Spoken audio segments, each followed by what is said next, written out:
প্রিয় দর্শক, আপনাদেরকে একটা মূল্যবান একটা বিষয় আপনাদের সাথে শেয়ার করতে চাচ্ছি। সেটা হচ্ছে এই যে আমার লতিরাজ বাড়িয়াকের যে ক্ষেতটা দেখতেছেন, এটা হচ্ছে 25% একটা লতিরাজ বাড়িয়াকের ক্ষেত। এইখানে আমি পর্যাপ্ত পরিমাণ টাকা ইনকাম করছি এখান থেকে, আমার এই যে লতিরাজ কচুর ক্ষেত থেকে, ঠিক আছে। এখন যে দেখতে পাচ্ছেন ক্ষেতটা মনে হচ্ছে মরে গেছে, এই ধরনের অবস্থা নাকি। এখন এই ক্ষেতের মনে হচ্ছে এগুলো সব কিন্তু এগুলো চারাগুলো, বড় বড় চারাগুলো ছিল, সবগুলো কিন্তু সেল করা শেষ। ছোট চারা বড় চারা সবাইকে আমি মিক্সার করেই দিছি। আর কিছু কিছু ভাইয়ের কাছে আমি হয়তো কিছু পরিমাণ চারা ছোট পাঠাইছিলাম। তো ওনারা যে কথাটা বলতেছেন যে ছোট চারাগুলো ভাই আমার ক্ষেতটা তো নষ্ট করলেন, ঠিক আছে, ছোট চারা লাগাইলে তো ক্ষেত আপনার নষ্ট, তো গাছ হবে না ভালো মতন। ভাই আপনারা একটা জিনিস মাথায় রাখবেন, আমি যখন আমার এই প্রথম জার্নি শুরু করি, ঠিক আছে, আমি কিন্তু ছোট চারাগুলো থেকে শুরু করছিলাম। সেই ছোট চারা থেকে যে পরিমাণ আমি আমার এখান থেকে রিটার্নটা পাইছি, ঠিক আছে, এটা কিন্তু খুবই একটা ভালো আমি একটা পাইছি। বিধায় আপনাদের সাথেও কিন্তু আমি সেই জিনিসটা শেয়ার করছি, যেটা আপনারাও কিন্তু এই চাষাবাদ করার জন্য যারা করছেন তাদেরকে বড় গাছ হলেই যে আপনাদের গিয়া ভালো হবে তা কিন্তু না ভাই। ছোট ছোট গাছগুলো থেকে কি পরিমাণ লতি হয় সেটা আপনারা অনেক ভিডিওতে আমার দেখছেন। এখন আপনাদের দেখাই এই ধরনের চারাগুলা, এগুলা কিন্তু আপনার মনে করেন যে কোনো ফেলে দেওয়া চারা না, ঠিক আছে। এই চারা গাছগুলো শুধু লাগায় রাখবেন শুধু মাটিতে, দেখবেন যে কি পরিমাণে লতি হয়। আর সম্পূর্ণ কৃষিকাজটা হচ্ছে আপনার নিজের উপরে। আপনি যদি ঠিকমতো শ্রম দিতে পারেন, আপনি যদি পরিশ্রমী হন, তাহলে আপনার ফলাফল আপনি অবশ্যই পাবেন। আর এই জাতের কোনো সমস্যা নেই। আপনার জাতটা লাগাইলে এই জাতটা আপনি শুকনাতেও চাষ করতে পারবেন, পানিতেও চাষ করতে পারবেন। সেই বিষয়ে কিন্তু আপনাদের কোনো সন্দেহ নাই।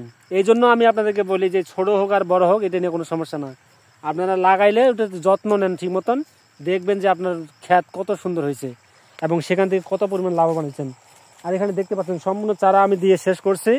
এখন যেই পরিমাণ চারাগুলো আছে এগুলো আমার এলাকাতেই না চলে যাচ্ছে, ঠিক আছে। এলাকাবাসী চারার জন্য আমার কাছে সব সময় আসে, আমি দিতে পারি না চারা। তো এখন বিষয়টা হচ্ছে তাই আমি কিন্তু সম্পূর্ণ দিয়ে শেষ করছি।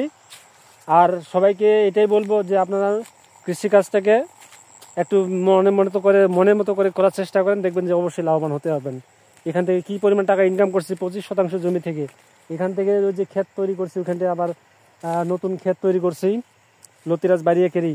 আবার আমার অনেক প্রজেক্ট আছে এ ধরনের। আমি এইখান থেকে প্রথম আমার হাট এখান থেকে আমি শুরু করছিলাম।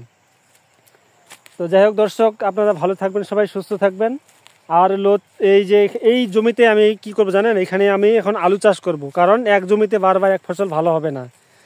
এটা আমার পুরা 1 বছর এখানটা আমার এটা যেটা হয়েছে, এখন আমি অন্য জমিতে ট্রান্সফার করে এই জমিটাতে আমি এখন কি করব, আলু লাগাবো, ঠিক আছে। আলুর যতগুলা আপডেট আছে সেগুলো আপনাদেরকে দেখানোর চেষ্টা করব। আর এখানে আমি বীজের আলু লাগাবো, সেটাও আপনাদের দেখাবো।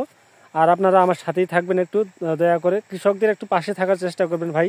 কারণ কৃষি পণ্যের যেভাবে দামটা বেড়ে যাচ্ছে দিন দিন, ঠিক আছে, কৃষিকাজটা করারই খুবই টাফ ব্যাপার হয়ে গেছে। এখন যে পরিমাণে এখানে মনে করেন যে খরচা হবে, ঠিক আছে, কি কি খরচা হবে আমি দেখাবো আপনাদেরকে। আমার 25% জমিতে কত টাকা খরচা হয়। খরচার কথা শুনলে তো আপনাদের মাথা ঘুরে যাবে যে এত পরিমাণ খরচা কৃষিকাজে। এখন কৃষিকাজ এখন আগের মতো কৃষিকাজ নেই, এটা কৃষি একটা বিজনেসে পরিণত হয়ে গেছে। কারণ এখানে অনেক টাকা ইনভেস্ট করতে হচ্ছে, প্রথমে শ্রম দিতে হচ্ছে, তারপরে আপনি ইনকাম করতে পারবেন। আলুতে কত টাকা লাভ হবে কিনা তা কিন্তু জানি না। এবছর আলুর ভালো বীজ যেগুলো সেগুলো হচ্ছে 120 টাকা কেজি লাগছে, বীজের কেজি। তাহলে আপনারা ভাবছেন, আমি আগামীকালকে বা পরশুদিন যাব আমি বীজ কিনতে, সেখানটায় আপনাদেরকে দেখাবো যে বীজের কি পরিমাণ হাল। এটা আমাদের অঞ্চলে যে পরিমাণ আলু লাগায় তার চেয়েও এবার বেশি পরিমাণ লাগাচ্ছে। এবার প্রচণ্ড আলু লাগাচ্ছে সব দিকে, কিন্তু আলুর কি পরিমাণ বাজার যাবে না খারাপ যাবে না ভালো যাবে সেটা কিন্তু এখনও কেউ বলতে পারতেছে না। তো খরচা কিন্তু প্রচুর পরিমাণ বেড়ে গেছে, সারের দাম বেশি, সব কিছুর দাম বেশি। একটা লোক খুঁজে পাচ্ছেন না, এই যে কৃষিকাজে লোক খুঁজে পাওয়াটাই মুশকিল, কাজের লোকই খুঁজে পাওয়া যায় না। তো ধন্যবাদ সবাইকে। এটাতে আলু চাষ করব। গতকাল এটা সম্পূর্ণ পরিষ্কার করার পরে চারাগুলো দিয়ে দেওয়ার শেষে এখানে চাষ করব। চাষার পরে তারপরে আমি মনে করি আলুটা লাগাবো। সমস্ত কিছু আপডেট আপনাদেরকে দেখাবো। আর আমার ভিডিওটা আপনারা একটু শেয়ার করার চেষ্টা করবেন। আমি আপনাদের প্রতিনিয়ত ইনফরমেশন দেওয়ার চেষ্টা করবো, যে একদম রিয়েল ইনফরমেশন যেগুলো হচ্ছে আমরা কৃষিকাজে করতেই যে বাস্তবে আমাদের যে কি কি ক্ষতি বা কতটুকু লাভ হয় সব কিছু আপনাদের সাথে শেয়ার করব। তো ধন্যবাদ বন্ধুরা।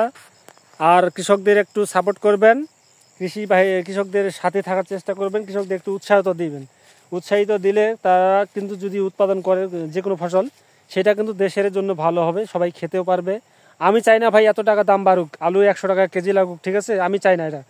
আমার কথা হচ্ছে আমি যদি 30 টাকা কেজি আলু বিক্রি করার পরে যদি মানুষে খেতে পারে সুন্দর মতো, আমার জন্য লস না হয়, সেটা আপনার মানে বিষয়টা আমার লস না হলে আমার কোনো বেশি লাভের আমার দরকার নেই, ঠিক আছে। 25 টাকা যদি আলুটা যদি আমার মানে তৈরি করতে লাগে, আমি 30 টাকা বিক্রি করতে পারলেও আমার কোনো যথেষ্ট পরিমাণ আমি মনে করবো যে আমার লাভ হয়েছে। কিন্তু কিছু কিছু ব্যক্তি ভাই আছে এমনও যে তারা কিন্তু কিভাবে কি দামটা বেড়ে গেছে এটা আমরা কেউ বলতে পারি না এখনও। তো ভাই দর্শক, এটা সম্পূর্ণ এটা এই বিষয় না, দেখা যাক বাজার কিভাবে কি হয়। আর আলুর নতুন আপডেট যেটা আছে সেটা অবশ্যই আপনাদের দেখাচ্ছে, মানে ইয়ে করবো আর কি, দেখানো। নতুন নতুন আলু হয়ে যাচ্ছে প্রায় আমাদের অঞ্চলে, আর আমি লাগাবো বীজের, তো আমার কোনো সমস্যা নেই, আমি লাস্ট একদম সিজনে উঠাবো এটাকে। তো ধন্যবাদ সবাইকে, ভালো থাকবেন, বাই বাই, টাটা। আর ওই যে লতি কচি চারাগুলো আছে সেগুলো আমি রেডি করছি, এগুলোকে একদম কাস্টমারকে দেওয়ার জন্য, কৃষক ভাইকে। এগুলো আমি এখন বাড়িতে নিয়ে যাব, এই যে আমি রেডি করছি, এগুলো আমি এখন বাড়িতে নিয়ে যাব। সবাই ভালো থাকবেন, ধন্যবাদ সবাইকে, বাই বাই, টাটা।